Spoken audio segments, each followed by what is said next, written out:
I'd like to take the opportunity also to really say this is kind of, when I worked here for 12 years, this is what it's all about, student athletes. It's why we were here, why we did it, and that's what makes you think about coming back all the time. So congratulations to everybody. As far as this goes, this is a great night. This is the highest honor, as Scott said, that you can have. I have this distinct honor tonight of actually pinch hitting for a great friend of both Clay's and myself, the legendary and late Dave Whitten, who we lost in 2012. Actually, yesterday was the anniversary of that. I know Miss Whitten couldn't make it tonight.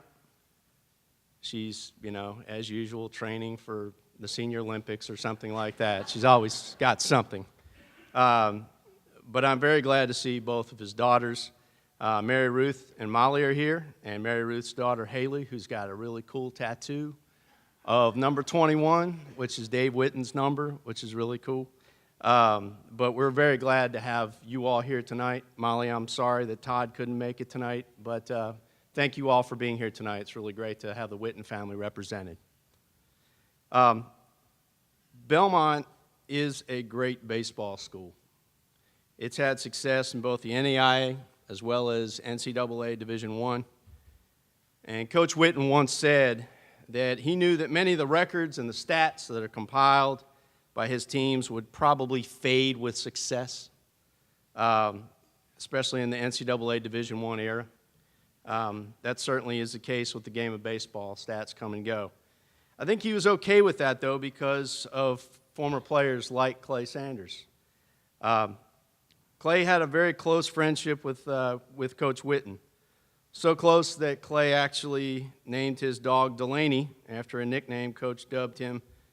I'm not quite sure what the date of that was, Clay, but as a freshman maybe, from the old Tom T. Hall hit, the year Clayton Delaney died.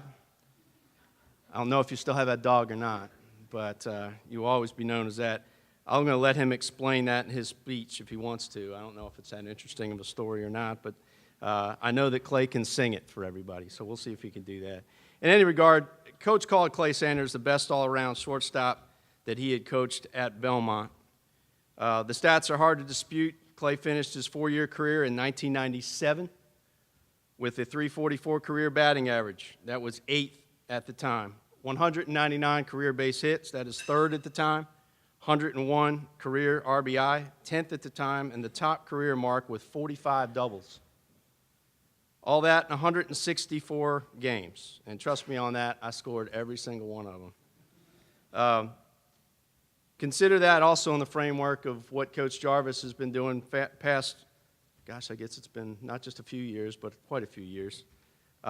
The Bruins played 233 games over the last 4 seasons combined, so it was a lot shorter amount of games.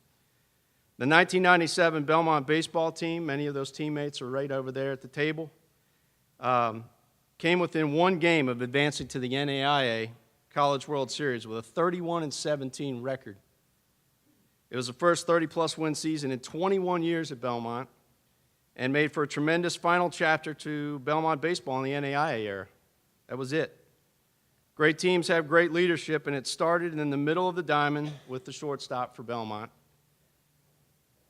There are so many more stories I would love to tell about Clay, but we have to leave something for the bonus footage on the DVD for tonight. He was a leader both on and off the field. For his teammates, he was there for his classmates. Please help me congratulate Belmont Hall of Famer, a true rebel, and my friend, number 6, Clay Sanders.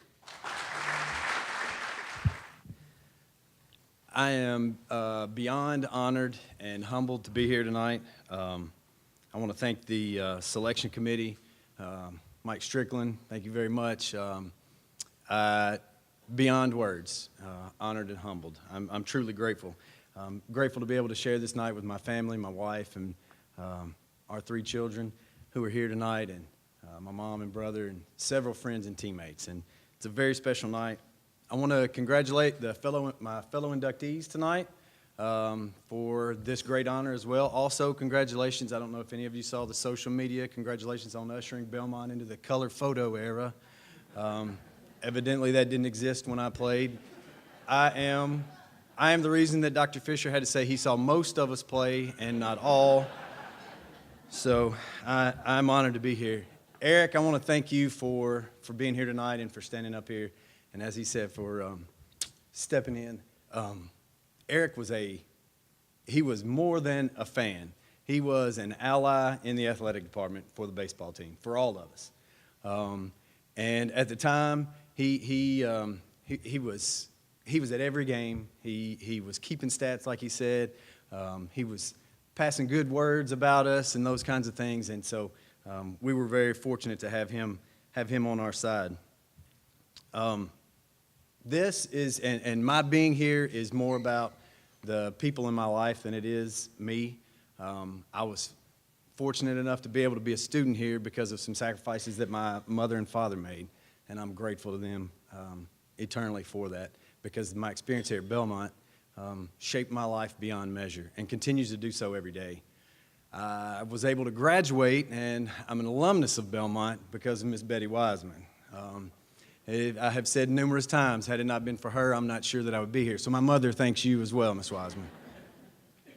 I'm proud to come back to Belmont. I've been able to coach in the gym here. I've been able to coach at the baseball field and to see everything that's going on and the growth and the impact that this school continues to have, and that as that impact grows. I'm proud to have been a part of this. I'm proud that Belmont is such a big part of my life. The reason I'm here tonight is about these guys over here at the table. I played with some incredible baseball players, guys whose names are still in the record books. Robert Shotwell, he's here tonight. He played in the Minnesota Twins organization.